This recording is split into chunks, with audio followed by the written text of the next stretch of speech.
Vous êtes à la fois ingénieur et philosophe. Vous avez une double formation. Vous êtes diplômé d'une grande école d'ingénieurs. Vous êtes Oui. agrégé de philosophie. Alors, on va oublier l'ingénieur pour une fois. Il faudra revenir pour parler de J'ai vous. oublié moi-même ça. Ah bon?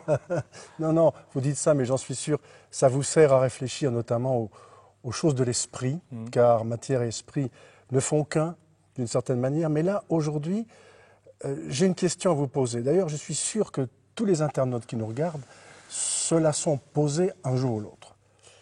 Connais-toi toi-même. Ça vient d'où ça? Est-ce que c'est vrai que c'est de Socrate ou pas?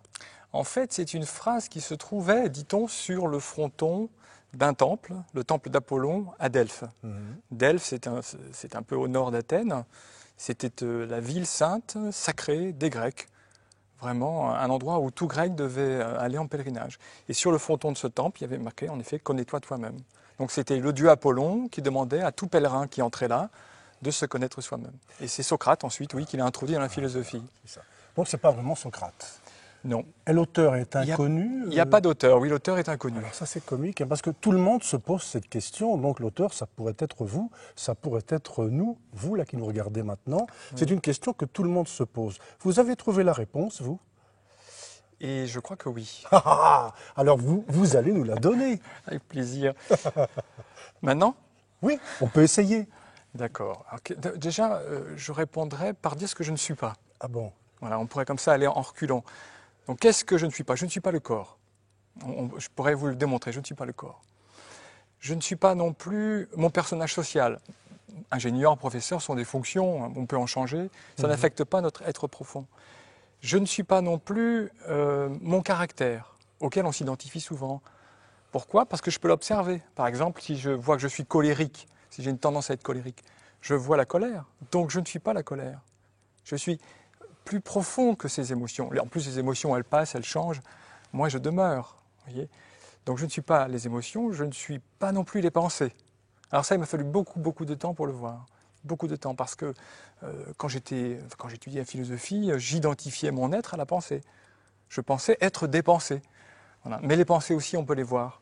Elles arrivent, elles se déplacent dans le ciel et elles disparaissent, dans le ciel de la conscience, elles disparaissent. Mais ce que je suis demeure. Et ce que vous dites là maintenant, rassurez-moi, c'est quand même vous qui le dites.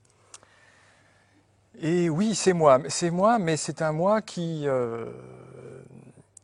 est un mystère pour moi-même, parce que les pensées surgissent en ce moment, et surgissent de la conscience. Je suis surpris de ce que je dis, donc c'est moi, mais en même temps c'est un moi mystérieux. C'est pas un moi que je peux identifier comme quelque chose que j'ai déjà rencontré, c'est une surprise. Alors, votre moi véritable, c'est qui finalement? C'est la même chose que votre moi à vous. Ah bon? Oui. Nous sommes jumeaux. Nous sommes identiques en réalité au fond, parce que si on enlève tout ce qui nous distingue en tant qu'individu, si on enlève le corps, si on enlève notre histoire individuelle, nos métiers, si on enlève notre caractère, au centre, au cœur, on trouve le je suis. Le je suis. Enfin, moi je suis Edmond Blatchen, vous êtes José Leroy. Oui, oui. En apparence, oui. Mais au cœur, nous sommes un. En tout cas, c'est ce que je crois avoir découvert vraiment. Au cœur, nous sommes un. Et ça, vous l'avez trouvé où? Oh là, j'ai fait un long détour. En fait, c'est passé par l'Inde. C'est passé par l'Inde grâce à un homme qui s'appelait Nisargadatta Maharaj, qui a écrit un livre absolument magnifique. Enfin, ce sont des entretiens, il n'a pas écrit. Il s'appelle Je suis. Et dans ce livre, il dit ça. Et c'est toute la tradition indienne. Tu n'es pas ce que tu crois être, tu es le soi ultime. Donc ensuite, je suis revenu vers l'Occident. Alors, monsieur le soi, restez avec nous. La suite...